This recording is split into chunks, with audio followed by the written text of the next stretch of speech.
trying to put them together and make them interesting. Okay, well this sort of puts you in the mood, I hope, for what we have. Instinct says beer, reason says Carlsberg. This is terrific advertising, I can't resist showing you people. But in general, relativity came along in 1915, and it was really a fantastic show because, you know, Einstein became an international celebrity because they had the bending of starlight by the sun, and his theory actually did work, and made testable predictions and became like a rock star. And everybody wanted to know him and be seen with him, and they used him as advertisements. Okay, so first we're going to find out about what the general theory of relativity is, since this might be review for some of you. She tells me we've got some engineers and scientists in here. Anyway, in his theory, let's shoot that thing, space-time is curved or warped. So it looks really flat around here, and actually it is very flat. Okay, now curved, by curved I mean curved like this hat, you know, or if I have a bowl. So, well, this has got curvature of a sort, pretty straight and bent in funny ways. But, or like the back of this chair is curved. This is actual curvature of space. You think, well, I'm looking, but I'm not seeing anything. A lot of the curvature we have locally is curvature in time. Okay, curvature in time. And you think this is a totally abstract, and that's what people thought for about, 60 years or so after Einstein invented this. He was considered to be a crank and a quirk in some circles, and these are scientific circles. But as a matter of fact, general relativity is the most accurate theory ever invented by any human being. And the great thing about it is he only made there was only one prediction, or two different experiments that were satisfied, and which made him look for this. And one was the perihelion shift of Mercury. And most of you know that there's a shift of just a few seconds of arc per century for the orbit of Mercury. And so it wobbles as it goes around the sun, almost imperceptible. And a lot of that's caused by Jupiter, like most of it, okay? And then there's some caused by Venus and the Earth and the other planets. And if you add them all up, you're still short, what, 30 seconds of arc per century. Now 30 seconds of arc is not very much, so you might just say, okay, so we're not perfect. But Einstein went on his project to find a new theory of gravity because of those few seconds of arc discrepancy. I mean, the total is more like 670 seconds of arc. No, second arc ain't much, and it's not much in a century. It's very low. You might not notice it, okay, unless you're a really quirky astronomer. Well, we all are, and we want to get it just right. Okay, so his theory predicted the orbiting pair of binary pulsars and the decay in their orbit out to 15 decimal places. There's no other theory that's that accurate. His theory predicted that there would be gravity waves, and of course they're all laughing. You'll never find them. Well, Kip Thorne and a couple others came up with this idea for creating a gigantic interferometer and finding gravity waves. They needed to get down to a level sensitivity. He told me this himself, face to face. He says, we need to be able to measure a displacement in these mirrors that is about 1/100th the size of atomic nucleus, which is 10 to the minus 15 meters, and actually they needed to get more sensitive than that. And then I asked him, we were at dinner on the top of the hotel there over there, top of Daytona. Does that ring a bell? Maybe they're down now, maybe they're closed, but no, it was the top of Daytona. It was actually on the top of the building and Swank Restaurant. And I said, what are the chances of actually finding or detecting these gravity waves? And he says, he thinks about that for a few seconds, or he pretends to think, and he says, 50%. Okay, and I'm thinking to myself, yeah, in all of our dreams. No way. No way, no how. You had to condition the false vacuum. And the false vacuum is supposedly something, is almost a fantasy dreamed up by quantum field theorists. You have to condition it to make it quiet enough so you can get this measurement. Okay? And they had various tricks that they would try to do that. Well, the secret turned out to be, build one in Louisiana, not sensitive enough. Build another one out in Washington. Okay, now we've got a base here, 3,000 miles, and we got 2 of them. And even then, we hope it works. And that gave them another 100 orders. Then they had the sensitivity. And then, of course, as you know, does everybody know that in 2015, September, that they had found the first evidence of binary black holes collapsing together. Each was 30 times the size of the sun. How many people know about that? Raise your hand. Okay. Many of you do not. And we have elections, we have this, we have that. That was probably the single greatest discovery or happening in the world, and nobody knows about it. These two stars, these are not on my slides, that's why I have to tell you right now. We're getting to general relativity, I want to tell you why it's important. These two stars were about 30 solar masses each, 30 times the size of our stars. They had collapsed into black holes, and they were orbiting around each other 1.3 billion light years away. Okay, and they actually collapsed together, and they were going to shut down the detector that week and have it cleaned out and recalibrated. And they're having some problems, and then no, let's not shut it down. Let's wait let's argue about it for 2 days. And then they saw the signal. They saw the signal, and they got another one in December. They got a false one in October, they thought, and then just recently they had a new one. Now it's such old news, you probably didn't hear about that one. Wasn't it an actual sound? There's an actual sound, and I will make it for you right now. I will make that sound for you right now. They usually jack it up to a higher decibel level. I think I can hit it. It sounded just like this.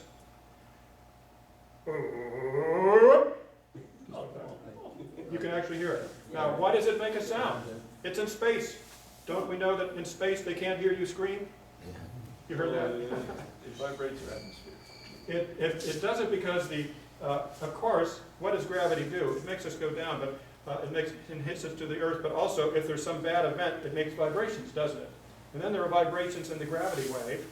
And just like vibrations in a wire that transmits a signal, for example, the old tappy little wire graph things, or to hear something on an old telephone across wire, these are signals in some media. This is a signal in a gravity wave media, and it happens to be an audible signal. It hits the earth, it makes them vibrate like this, back and forth, but very, very faintly. You amplify it up, then it makes that sound. But doesn't that sound like something that, like that? Okay, that's what it sounds like. That's the actual frequency. It's a little lower. Okay, I can't quite go that low. And that was the stars, the two suns collapsing. The two black holes. Going into self-destructing or something? Well, they don't self-destruct. They collapse into one black hole, and it rings for a while, and then it calms down. 1.3 billion light years away. Nobody said they could do it. They spent 50 years, and they did it. And if you saw this apparatus, and what they had to do, right now you're thinking, this is insane. 1/100th the size of a proton. That's what they have to measure displacement of this giant mirror. How can you do that? Well, it was possible, and it was done. Thousands of people, $1 billion, and they've got that evidence. Fantastic. So there's if there was any justice, Einstein would have received about 7 or 8 Nobel Prizes, but he died too soon, so they can't get him after you're dead. All right, now he says space-time is curved or warped, and like I just said, most of it's in time. Objects follow geodesics in the space-time like marbles rolling around in a bowl. If I'd been really astute, I would have brought some marbles, but I think you can imagine it. Take a bowl like that and throw the marble in. What does it do? It goes around. Okay. And so even though we can't see this curvature like we see it in a bowl, the curvature is there. And the proof is so overwhelming that you've got to keep believing it until you get proof that says it's not. Okay. And of course, it's not the last theory. There's going to be another one. There has to be, because there are unsolved questions that we're going to talk about tonight. All right, now the curvature is caused by matter and energy. Now how does it cause it? Through Einstein's equation. Why is that a good equation? Because it satisfies conservation of energy on one side, and on the curvature side, it satisfies the same kind of conservation of energy. There's a lot of reasons why it's a good try, okay, even if it's incorrect. It's a good try. We can't go into all the technical reasons. We'll be here for 3 weeks. So curvature is caused by matter and energy. So the matter and energy, like stuff in this room, is actually creating the gravitation. We already knew that. That's how it worked in Newton's theory. But now, instead of a force at a distance, one of the big problems with Newton's theory was, we've got a planet over there, we've got a planet over there, and they feel this force. Well, how do they feel the force? There's not a string attached between them, right? There's no string. There's nothing here. So they thought, this will solve the problem of action at a distance. Newton used to worry about this. Isaac Newton. And he said, well, it's over here, it's over there, my little equation works, we'll see it later on, but why the heck does it work, or should it work? So now they say it works because this theory says the curvature right here is making a little ball go around the curve. There's not force at a distance because it's curvature, the space is curved. And it's curved by the matter and energy over here, curves the space everywhere, so it just follows the curve. You don't have action at a distance anymore. Does that make sense? See, it's local action. It's the action of the curvature. Now, of course, when I heard that and learned that when I was just a little itty-bitty student, still am, then the first thing came to my mind was, but how does matter over here create curvature over there? It's still action at a distance, technically. Okay, there's no answer for that yet. We're just stuck, okay? There's a limit to what science can tell you. Curvature can cause both attraction, like marbles in a ball, or repulsion, like marbles rolling on a hill. Now, see, if I had a marble here, I'd make a nice hard material here so it'll roll well, and I roll a marble at it, what happens is I approach it like that and then veer off, right? Because it runs into the hill. See, so you can actually get repulsive gravity in Einstein's theory. That was not a natural feature of Newton's theory, and it's lucky because we actually need that to explain some other things happening in the universe, to all those cosmic bodies out there. All right, and then finally, distances in dynamics come from the generalized theorem of Pythagoras called the metric. And now this is, everybody know the theorem of, how many people have heard of the theorem of Pythagoras? Raise your hand. Okay, of course we all have. We had that in school. Believe it or not, Einstein's whole theory is based on a generalized theorem of Pythagoras. How do you measure distance from point A to point B? And so, and they call that the metric, like I'm measuring something, right? You're measuring distances. And not distances between a point and a point, but between a point in space-time and another point in space-time. Those are called actually events, for what it's worth. Events because you measure the time as well as the space, position. And it's a way of making those measurements. Now, I had a whole series of slides that I created to show you how, but I decided that was too much. I had to pick out about 20 slides. So here is a metric, and it's the theorem of Pythagoras. Oh, gee, I know what that is. Now, the only difference is, of course, that instead of having deltas there, you have little d's because everything is infinitesimal, so that you can integrate and do stuff like that, which so many people have more math than know what I'm talking about. So, but that's basically the theorem of Pythagoras. And what they do is they set up as delta x squared plus delta y squared. They say, let's add in a minus c squared delta t squared. Okay, that's for time. So displacements in time affect the measurement of what they call distance, this generalized distance. Then what do they do for the general relativity? You see how we just have nothing out in front here, nothing interesting. It's just basically, well, it's 1 times delta x squared, 1 times delta y squared. We put functions out there. Oh, you could put a sine x there, you could put an r to a power, whatever. But Einstein's equation tells you what those functions are, that warp the space-time. Otherwise, this is nice and flat. Okay, nice flat space-time, nothing's happening. So curved space-time, they can have all kinds of shapes. That'll come into play in a few minutes here. So, okay, now curvature. What's curvature all about? I want to get you to have a feel for this and why it's so important. Carry a vector in a circle. Always careful to keep it pointing in the same direction. So I'm going to make my finger the vector. I'm pointing in the vector. Now I'm going to turn this way and walk this way. See? I left it pointing the same way. It's the same way, right? I'm going to walk back. I can walk in a circle like this. And when I get back to my first point, is my finger still pointing in kind of the same direction? That's because I'm in a flat space. It's a nice flat surface. All right, so let's start a little demonstration. Now we're on the surface of a sphere, like a planet. So it could be a small sphere, big sphere, whatever. We're going to carry this arrow here, just like I carried my hand. We're going to keep it pointing the same direction as we march along. And, okay, still doing it, right? It was tangent to that circle before. It's still tangent to it. And see, we're really tiny, so it seems like we're flat. It seems like the world is flat. Remember everybody used to think that? Ha, ha, ha, ha. Well, there's a few people who still do. It's okay. They can think whatever they want. It's a free country. Free world, more or less. So well, let's carry it a little further. Let's carry it to the North Pole of this little, we'll say this little spherical asteroid. We're going to carry it to the North Pole. Okay. And we still try to keep it going in the same direction, but now it's going like, well, look at that. You can see it's changing direction. Let's see what happens when we get home. Okay, go again. Now we're going home. It's perpendicular to the way it was before. Now, if you do that, if you were in some space and you didn't know where you were, it's just you woke up from a dream, and everything is different and gone, and you just walk in a little circle of some kind. And you try to hold your arrow pointing the same direction as carefully as possible, and you get back and you measure the difference. If you see any difference, that means you're in a curved space. You're in a curved space. The curvature of the space actually, even though you think you're doing things and holding things straight, you are still getting turned. But if it's flat space, that wouldn't happen. If this is flat space, and I just demonstrated, I can walk all the way around in a circle. My arrow is still pointing the same direction. All right, so that's curvature. You think, is it any different than Einstein's theorem? No, it's not different at all. That's what it's all about. You actually can do that mathematically with all this really high-powered math, partial derivatives and vectors and tensors, and you can march some little person around in a mathematical circle, and you will get what's called the Riemann curvature tensor, which Einstein used in his theory.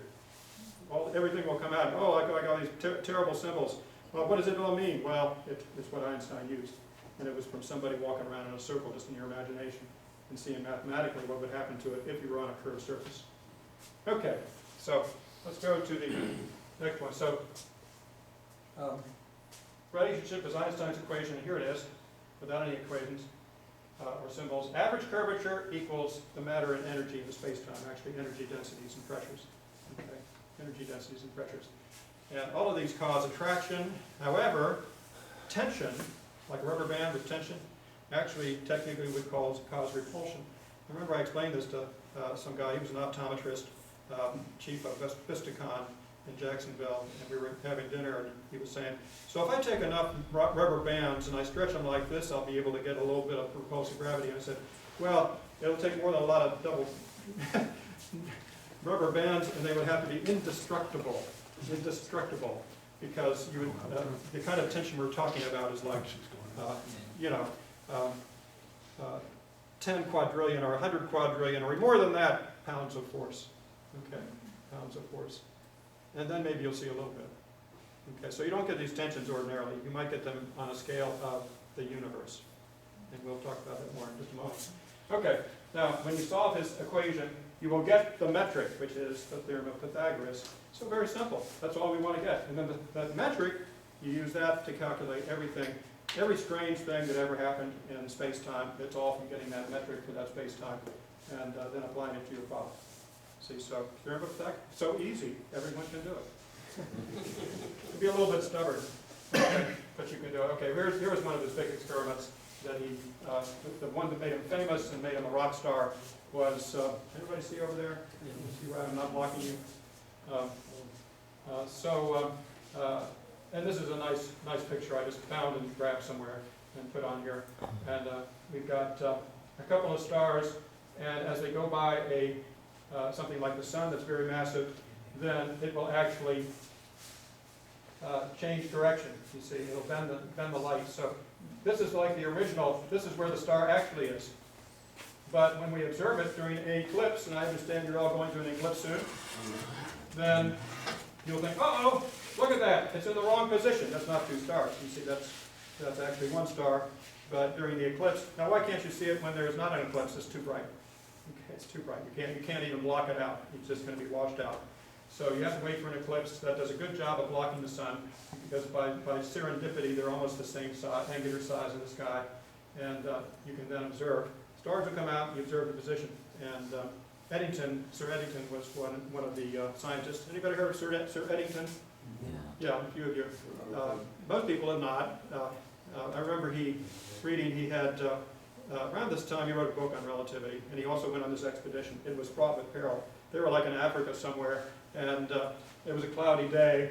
And they're waiting for the clouds, and it was going to change in like 10 minutes before the eclipse was about to happen. And there was a little hole in the clouds, and they were able to make their measurements, and they got back and they found it almost perfect agreement.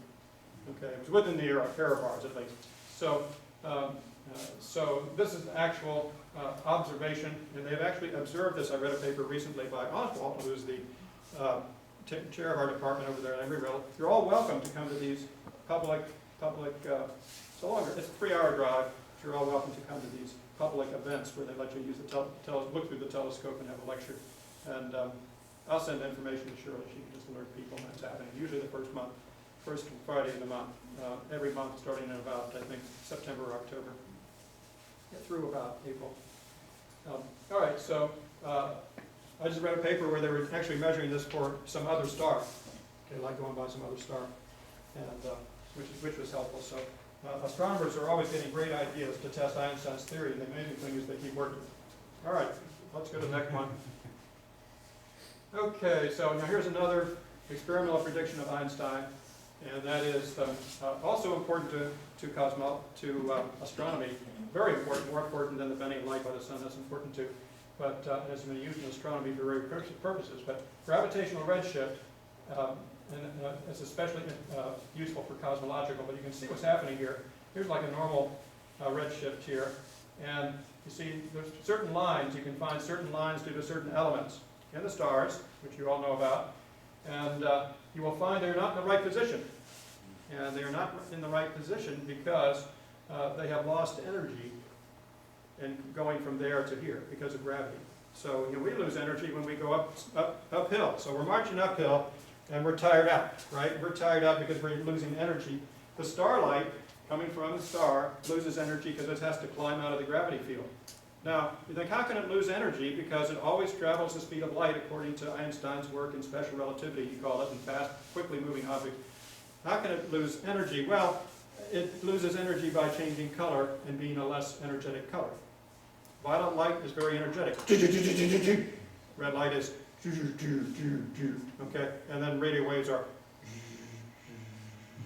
okay. Well, I can't even do that slow.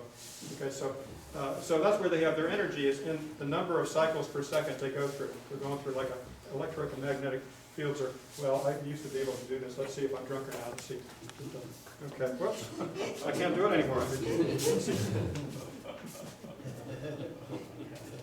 Okay, I'm getting the hang of it again. You see that? Electric field, up and down, magnetic field, back and forth. Try that a few times, especially if you've had a few before you get in the car and go home. Oh, better not to drive, but if you have to, then. It's a field sobriety test for physicists. All right, so that's cosmological redshift and other kinds of redshifts. Okay, now we're to the cosmic, the trifecta, I call this. And this is the golden fleece, the holy grail of everyone in science who's a physicist or an astronomer or anyone else. What is the cosmic trifecta? There are three things, and these are three unknown types of matter, and anybody who solved any one of these, well, they'd be as famous as Einstein or what have you. If they wanted to be famous, as we know, it's not always fun to be famous. Better to be a novice. Question. Okay, that's what he's asking me a question. The inflaton. Okay, it sounds like inflate. Inflate. Well, yeah, that's because it is about inflating. It causes rapid inflation in the early universe, and it solves several different problems, which we're going to talk about. Dark energy, okay, invisible matter energy that drives the acceleration of the universe. Okay, then we've got dark matter. And the dark matter is invisible matter that keeps galaxy from flying apart. Okay, so these are very, very important for a lot of reasons. I'm sure most of you have read a little bit about it, but you can see this diagram here. You've got the atoms 4.6%, dark energy 71.4%, dark matter 24%. Well, look, this is what we're familiar with, right? That's the stuff left over from supernova explosions. Okay, so the first stars couldn't do this for us, but it didn't have any of this stuff in it. But after a while, it gets compressed, and a star like the sun can create elements in its core at those fantastic temperatures. What, 20 million degrees Celsius or Kelvin? Well, at that point, it doesn't matter Celsius. It doesn't matter when you get past about 100. But in those furnaces of super high pressure, then they can form elements all the way up to iron. Now, it's actually burning these elements through fusion.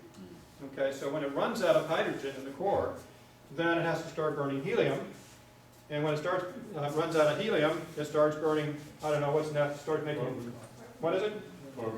Carbon, yeah, carbon. And it also makes a bunch of other elements, all the way up to iron. Finally, it's burning and ending up with iron. Now, that is, of course, that's great. I mean, we use iron. We had an iron age. But what about those higher atomic weight elements? Well, for those, we need a supernova explosion. Okay, because they're just too beyond the pale. So the star has to be big enough, so it will, like, what is it, 8 solar masses, 10 solar masses. And then it will actually have a supernova explosion. There's a gigantic pressure wave that goes in, creates uranium, thorium, elements like that are often radioactive. And that's where everything comes from. And don't forget gold. And gold, yeah. Gold. Gold, yeah, that's heavier than iron. So yeah, we need some more of that. All right, so we need those supernova explosions, and of course they're also very critical in us understanding the size of the cosmos as it turns out, and also the acceleration of the cosmos. So, what in heck is dark matter? That's the stuff that keeps the galaxies from flying apart. What is dark energy? And that's what keeps the universe expanding faster and faster. That's a relatively recent discovery, like, 12 years ago or something. Okay, so it was pretty shocking. Everybody thought they understood what was going on, and they realized they didn't, and they still don't. Not like anything's changing. Here's a sort of a picture of the entire universe. So who discovered dark energy? Dark energy, well, let's see. Dark matter was actually discovered like in 1930. I think he didn't call it dark matter, but I think it was Zwicky. Yeah, Fritz Zwicky. And, he was a scream. Phil Penko gave some talks at our university. I invited him. Shirley actually tipped me off. And I had him come twice. And he was a great speaker. Alex Philpenko, he's one of the ones who discovered the acceleration. But I guess if you gave it, they just gave out the Nobel Prize, and it went to Perlmutter, and then a theoretician that worked with Perlmutter, whose name escapes me, Reese, I think. Who was the third one? That was actually Philpenko's team. It was an Australian team, but Perlmutter got the Nobel Prize. Well, there were three of them, and it was Perlmutter and Reese, Adam Reese, and then there's third one that Philpenko worked for in an independent team at Berkeley. Perlmutter, I think they were all in California. I don't know about the Australian team. There might have been Australians on the team. Okay, so anyway, they discovered circa 1998. They looked at supernova explosions in deep space, and what did they see? Well, they saw that the supernovas were telling them that the universe was expanding faster. The distances were vaster, and therefore the universe must be expanding faster than they thought before. Okay, so this is pretty good evidence, and actually the interesting thing is, well, we'll talk about that when we get to that point. Okay, so we can see we have the Big Bang, and then we have the universe expands, and after about 400,000 years we have this funny looking thing here. This is, of course, in perspective. This is actually the cosmic microwave background forming. And that was very, very uniform, which was a problem. And then gradually we have some dark ages, because there's a lot of electrons flying around, and the light is scattering off the electrons and you can't get out, where we can see it. And then we've got all these galaxies, and the first stars forming, and then finally galaxies and systems of galaxies. And all of a sudden, accelerated expansion right at the end. That's only been going on for 5 billion years. In other words, well, let's see, the planet's 4.6 billion years old. That's almost a coincidence, isn't it? Sure, I don't think it means anything. I was just thinking about that. All right, so you saw the little space monster over there, I guess. Spaghetti monster. Okay, this is what expansion of the universe means. How can everybody be flying away from each other? They must be flying away from a central point, right? Wrong. Actually, Einstein's theory is 4 dimensions. And so what we have is a spheroid, or we have a plane or a hyperbola type shape in 4 dimensions, one of which is time. So it doesn't work quite like, we're used to thinking in terms of 3 dimensions. And I'll tell you, it's really hard thinking in 4 dimensions. And that's part of the reason they figured some of this out. And I was thinking recently I had an idea, partly because I was working on this project here, just creating this little slideshow. And I kind of figured out a way to do it, but it still seems very difficult, but at least I have an idea. All right, but anyway, she's blown up a balloon, and the galaxies are these little points on the balloon. Okay, and you can see, well, as the balloon blows up, what happens again? They're all fleeing each other, but they're not really fleeing a central point. You could say, oh, you're fleeing a central point that's right in the middle of that balloon. That central point in the balloon does not even exist. It's not in the universe, you see. So that's actually how you understand the spreading, the fleeing galaxies all fleeing away from each other. And no matter where you are in the universe, they will seem like they're all fleeing away from everyone, everywhere. But in our local group, we see them coming together as opposed to Sure, getting closer. Yeah, of course, right. That's correct. For example, the Andromeda galaxy is going to crash into the Milky Way in about, 2 billion years or something like that. So, are we all going to die? Well, if we come back a few times, we might die. But actually, galaxies can pass right through each other and not hit each other because the stars are so far apart. I mean, they're going to mess themselves up gravitationally, and you end up with irregular galaxies and so forth. But you're right. So there's particular motion, and there's a big problem. I asked an astronomer about that once, years ago, and I said, well, you've got this, you find out the speeds by redshift. Somebody comes at you real fast and they're shining light. The light is going to be bluish. Okay, they'd have to be really fast. Okay, and if they're running away from you, the light is reddish. okay, redshifted. So we find out their speed by looking at their spectra and how much they're redshifted, and see if they're all going away from each other. How do we know that it is cosmological? It could be cosmological redshift from the expansion of the universe, or it could be gravitational redshift because the light is fleeing some dense point of matter, or it could be due to motion. And she said, that's a very difficult problem, and then she became silent. And I learned, many years later, I learned that scientists become silent like that when they can't do it, or it's very difficult. So it's, there's still problems like that. I'm sure there's still people out there that probably are thinking about questions like that. Do we have the picture? This is something far away. We can't get close enough to see it directly, and we've got to do some guessing. So there's some guesswork that goes into everything, and then you try to make things consistent with mathematics and observations. Okay, so here's another quickie on the universe. Relative size of the universe. And, then you've got, here actually you've got the dark matter, and here you've got the dark energy in the various proportions. Now if you have a dark energy universe, that follows, well, let's go down here. This is what people usually feel most comfortable with. We've got, what if we have no dark energy, and we have this particular omega factor, which is a technical proportionality that comes out of cosmological type calculations. What if it's at 5? Then that's actually a big number, and the universe will collapse. So it's going to expand, expand, expand. Okay, from a small point, then it's going to collapse. And I don't know, then we start all over again, right? Maybe, maybe not. There's another Big Bang. That's a very Hindu, Indian subcontinent feeling or idea. And Avi Ashtekar believes that. And it was kind of funny. He was giving a lecture at Embry-Riddle, and I'm watching his lecture, and oh yeah, this is the old expand the universe, and then it comes back and collapses and does it again and again and again.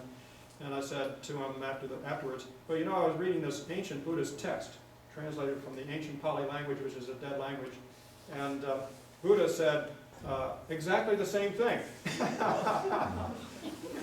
And I don't know if he knew that or not, probably did. And you know, there's nothing like the home team and the home group. Let's prove them all right, even though they did it. Buddha did it, but not without a telescope. He did it by remembering his past lives. Okay, so you can take that as you wish. I can't say it didn't happen. All right, so anyway, it'll come back and crash together, called the Big Crunch. It's got a name. Okay, we got the Big Bang, that's over here, and it's going to come out. It's finally, there's too much matter, 5 that big. It's going to come back, and it's going to, all the galaxies will collapse together. There used to be, Steve Hawking used to say, oh yeah, when the galaxies are coming back together, then entropy is going to be reversed, and time is going to be reversed, and you'll start seeing things like, you know how you can knock a glass off the table and it hits the ground and shatters, right? And he actually said, these glasses that are shattered are going to start to jump back on the table and reassemble themselves all over the universe. That seems a little far-fetched. Well, he finally decided that wasn't going to happen. But, you know, nothing ventured, nothing gained. There was a famous Nobel laureate, Rubin, I think, and he was in spectroscopy, atomic spectroscopy, and he used to say, I publish all my ideas because people only remember the good ones. And that's very true. All right, now we've got a couple others here. The flat universe is what everybody thought the universe was like. Now, the flat universe keeps expanding and expanding, but this expansion slows down slowly, slower and slower, and after an infinite amount of time, it would come to rest and you never get there. Okay, and that's what people thought it was up until about 1998 when Filipenko and Perlmutter and everybody else are observing these supernovas in deep space. And then we've got an open universe. That's something that's just faster than it has. Now we're looking at, we've got less, see, notice we've got less matter now, so the universe can expand and keep expanding. And even as you go to infinity, it doesn't slow down, it just keeps expanding at some fairly sizable rate. Not necessarily super fast, but that's the difference between that. Now, in 1998, they were looking at these type 1b supernovas, and as I understand, you can correct me, anytime you can correct me if I'm wrong, because like I said, I'm not an expert in any of these fields. I know a little bit here, a little bit there, you know, things I've read, just, you know, people have told me, and sometimes from the horse's mouth. So anyway, in 1998, you're looking at type 1a supernovas, and I understand that this is a white dwarf going around a star, and the white dwarf is, you know, everybody know what a white dwarf is? Raise your hand. Raise your hand if you know what it is. Okay, well, a white dwarf is collapsed matter. And our sun, according to calculations, in about 10 billion years, is going to become a red giant, and then it will run out of its helium fuel. That's when it becomes a red giant when the helium starts burning, because it's got tons of helium kicking around. It starts burning, and it puts out a lot of energy. It'll expand. It will swallow the Earth. The Earth will be burned and gone. Okay, all the way out to the orbit of Mars, then it will collapse when it uses up the helium fuel. Then it will collapse back and into a white dwarf, or it might have to use up some more fuel. I don't remember offhand. There's a certain amount it can create, but eventually it'll stop being able to burn fuel, and then it will collapse back into neutron stars and be the size of the Earth, about the size of the Earth. And if you take 1 teaspoon, in a little teaspoon like that, it will weigh as much as an elephant. No, wait, it's the Titanic. As much as the Titanic. Okay, one little teaspoon, it weighs as much as the Titanic. If you get a teaspoon of it. And the thing that keeps it from collapsing further is what they call electron degeneracy pressure. Electrons do not like to be in the same spot, and so if you try to force them in the same spot, they get very, very cranky, and they keep you from being able to superpose them. So electron degeneracy pressure is called. They would be degenerate if they could actually occupy the same space. You see, 1, 2 would become 1. That's degenerate. I don't know, it makes sense to me. And that's why they call it that. All right. So then we got, they discovered what that, happens up to the white dwarf? oh, after the white dwarf, if you have a larger star, which is like, I think, 2 solar masses, some of you correct me if I'm wrong, it has to be 2 or greater. I used to study this stuff, that was 30, 25 years ago. And I wrote some papers on it. A couple of solar masses or so, then they will collapse. They have enough force to overcome the electron pressure, and they collapse further, but then the neutrons have degeneracy. They don't like to be occupying the same space as other neutrons, and you get neutron degeneracy pressure. That's enough to stop it from collapsing further. And then if it's 8 solar masses or above, okay, well then we're a black hole. Okay, so if you have a massive enough star, when it collapses, it will either become a white dwarf, a neutron star, or become a black hole. Okay. The neutron stars and black holes are the ones that they're going to collapse and throw off all kinds of heavier elements. You know, the white dwarf. Well, the white dwarf, it can't really do that. I don't think it has enough pressure. Okay, so it's kind of neat. We're all star stuff, right? We're all made of centers of stars. Every single atom in our body. And the hydrogens, well, maybe we got some primordial hydrogen at the beginning of the universe. Probably got a few atoms that were never in a star, I think. Seems reasonable to me. You said we have hydrogen in our body?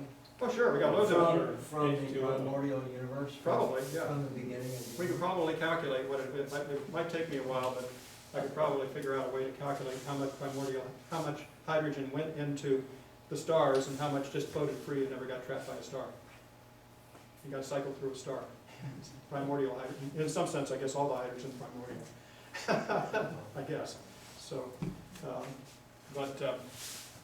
all right, so then matter accretes onto the white dwarf. It gets bigger and bigger. It's feeding away on that matter, that plasma from the star in it. So it gets heavier and heavier, and then at some point there's a giant explosion and a supernova explosion, and it's something like 10 billion times as bright as the sun. Just for, well, I mean, it could be going for hours, but then it's over with. And we can see those from great distances, 1 billion light years. We can see those because they're bright enough as individual stars. So they started to study those, and they did a whole big study. They said, wait a minute, all those galaxies are a lot further away than we thought. We must be expanding faster. Okay, so that's where this other line comes in. And you can see it's going faster. That's when you've got no dark matter now. You're going 0.3 dark matter, but you've got some dark energy, and it would cause that. So that's the dark energy. We think the dark energy is helping create, for the last 5 billion years, has accelerated the universe. Let's take a look at the next one. We're doing okay here. Nobody barred the doors, but we've got somebody here. Now, this is the inflationary model. Now, the standard model from Einstein's equations gives you a Big Bang here, and notice the universe is not very big, 10 to the minus 10 meters. I'll talk about that in a minute. That's not totally true, but it's easier to think of it that way. We're actually looking at a hypersphere. All these models, they look at hyperspheres because if you looked at a plane or hyperbolic symmetry, it's like the Big Bang happened, and it happened across like infinite amount of region. See, that's probably not truly infinite, but not everything in math. Math is one thing, physics is another. Sometimes they're artifacts. Okay, so the inflationary model, on the other hand, you start very small, and boom, it goes really big, really fast. Now, that's actually not very big, is it? What is that? Right about right there. No, that's probably bigger than it really is. This says it's at that point. Well, inflation is starting when it's like 10 to the minus 50, okay, meters. That's very, very small. That's smaller than atomic nucleus by many orders of magnitude. And then it looks like it's going to quickly come up to a point where yeah, that looks 10 to the 10th. I'm not sure that's accurate because I've heard it's much smaller than that, like the size of a, ping pong ball or something. It depends on who does the calculation, probably. And then it gets back on track, you see. Okay, and this is the inflation era, all happening during that time. And that's the expansion of the universe. And the inflaton is happening right around here. Somehow the inflaton, whatever it is causing this freakish acceleration due to gravity. And everyone would like to know if there is such a particle.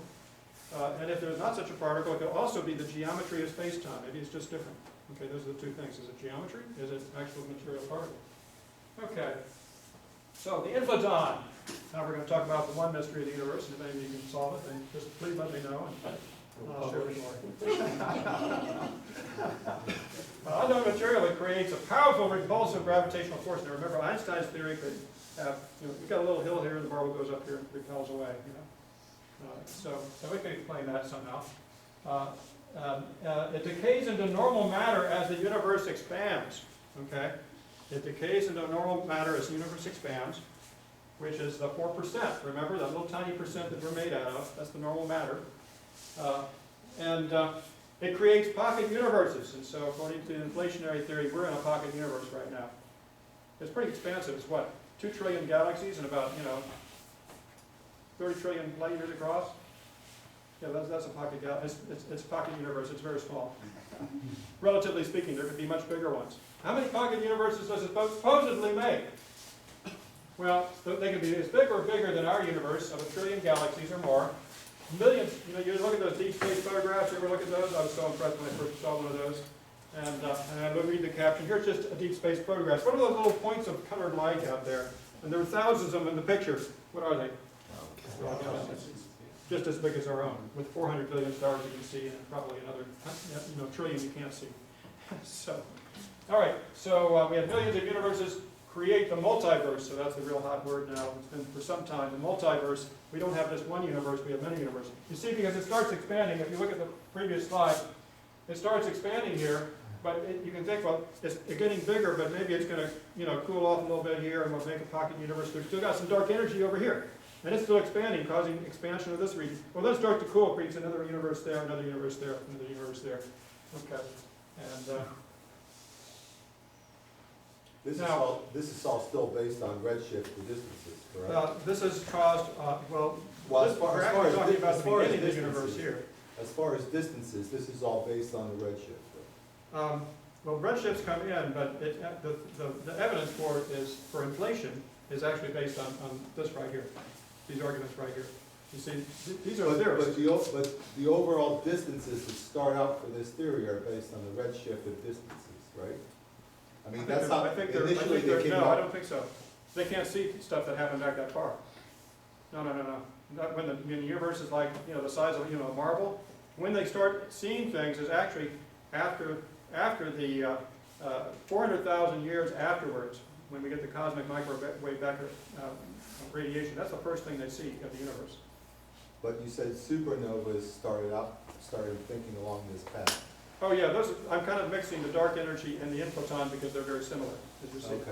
Okay, so but thank you for asking that question, because they're very similar because they both have repulsive gravity. The repulsive gravity of the dark energy is actually relatively weak compared, it's strong, but it's relatively weak compared to the inflaton, what the inflaton did in just a tiny, tiny fraction of a second.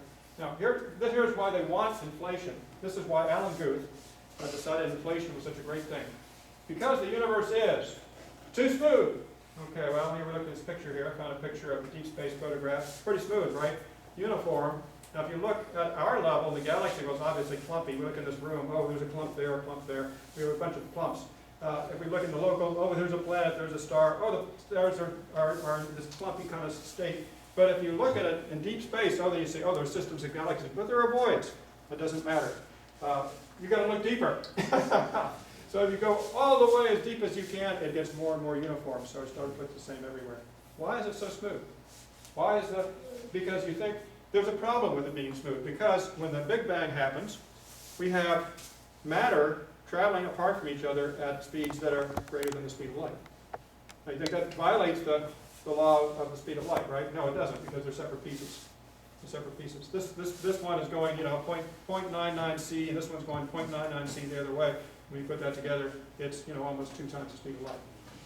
Okay, but an object is not physically going the speed of greater than the speed of light. But if you look at the two objects, they're separating, and their distance is greater than light can travel.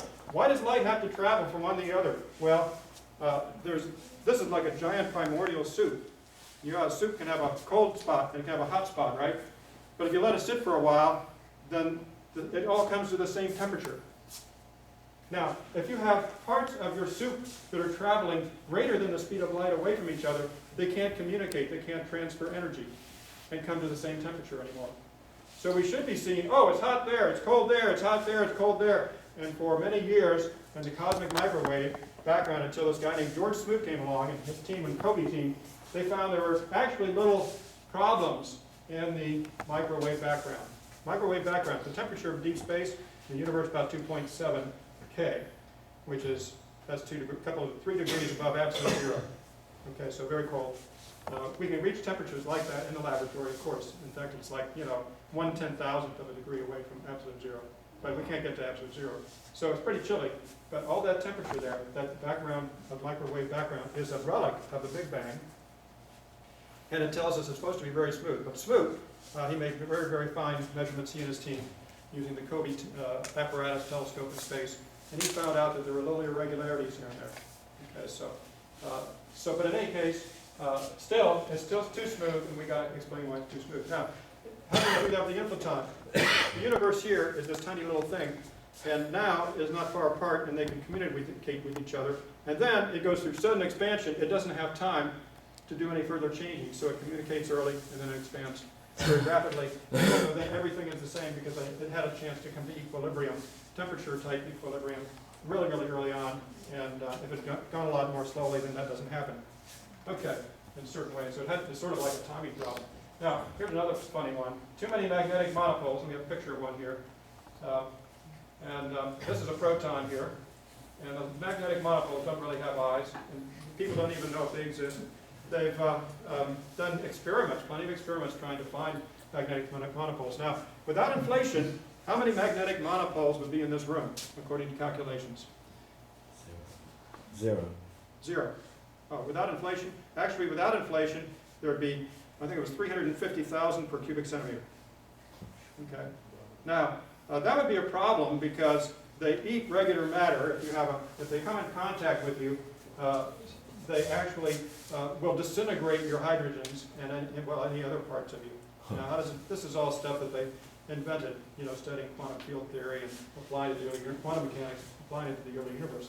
So they have not found one yet, but if one existed, magnetic monopoles, you know how a magnet has a north and south pole? These would be magnets with only a north pole or a south pole. And I can't even think about that. It hurts my brain. It hurts my brain too. So, what's my explanation for this? Well, I would look at this and I'd say, we are not finding that kind of magnetic all those magnetic monopoles. We can't even find one. So I would say the theory is wrong, that they should be formed. I don't care how accurate they think they were in their calculation. Their theory is wrong, and the theory is like the tail wagging the dog. And they do this a lot in physics. Look at my calculation. My mathematics is beautiful, therefore there must be monopoles galore here. And there aren't. I'm worried it's a problem. Okay. Let's say, Guth comes along and he says, okay, we're going to have gigantic inflation. Everybody see how inflation can maybe get rid of some of those monopoles? It dilutes them out, so there's like, one in the solar system. We're not going to find that one anytime soon.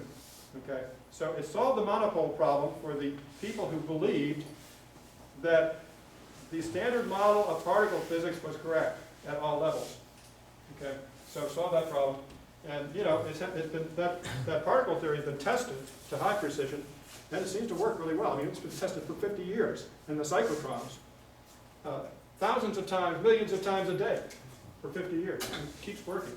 So then you think, well, it keeps working. It should be making monopoles. We can't make them too high energy. We can't make them, but it should be made in the early universe. because that's the biggest particle experiment that was ever done, right? The early universe. Okay. So anyway, somehow it eats them and spits out, disintegrated energy.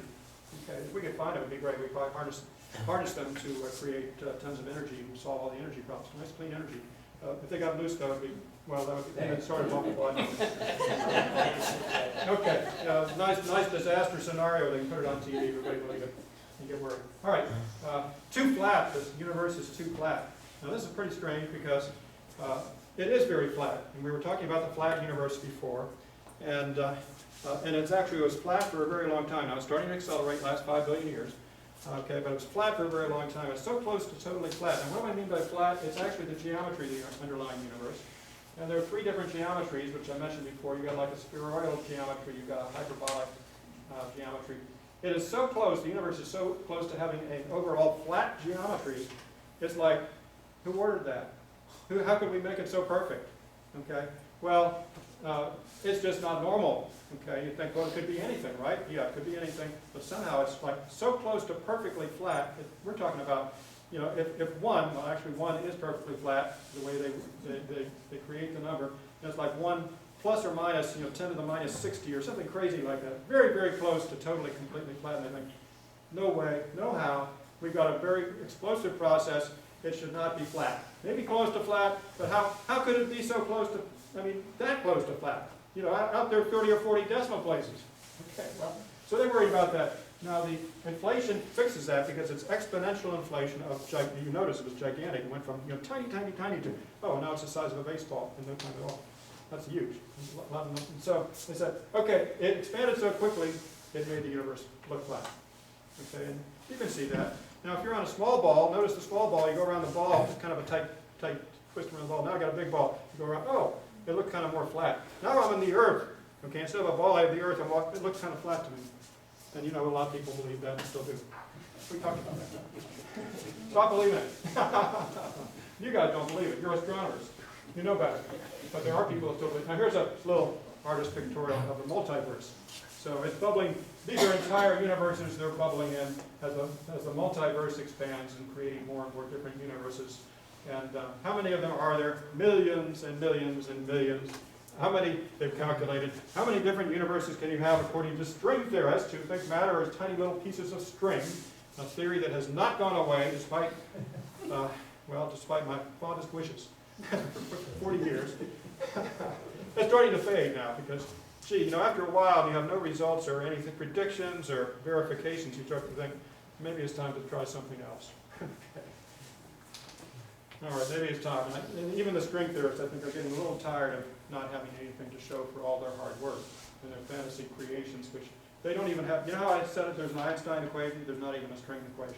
That's how chintzy this is. Okay, string theory is. String theory, there's what did I read just recently? It's like 50 to the 100th power, or 500, or 10 to the 500th power galaxy, different universes, according to their calculations. These different string universes. Different based on strings. And this is great because it's created controversy. What is the controversy? In old physics, you try to understand things physically and mathematically, and you try to develop models that help you understand how things actually work. Okay, things with levers, stuff like that.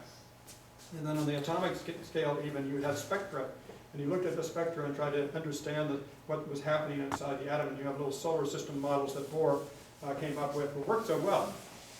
And seem to increase our understanding of the universe. But here we say, well, why is our universe the way it is?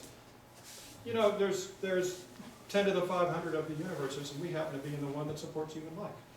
So of course, there's going to be one that's going to work for us. The odds are in our favor. But do we understand anything from that? No, I don't understand anything. And it's a little bit like students we have at Embry-Riddle. We don't have a lot of these. But every once in a while, one comes up, and you'll have some problem like it says, this is an algebra problem. It'll say, maybe trigonometry, it's got some shapes there, and one of the angles has a little x, and then the problem statement says, find x. And the student circles x and turns it in. And then they get their paper back and it's marked wrong. But I circled x. I circled X, it's correct. I did exactly what you told me to do. One student went to the president. That was a long time ago, I don't think you got it. I'll just give him a point and say, just go home. Go home and take the next test, and we got a little point.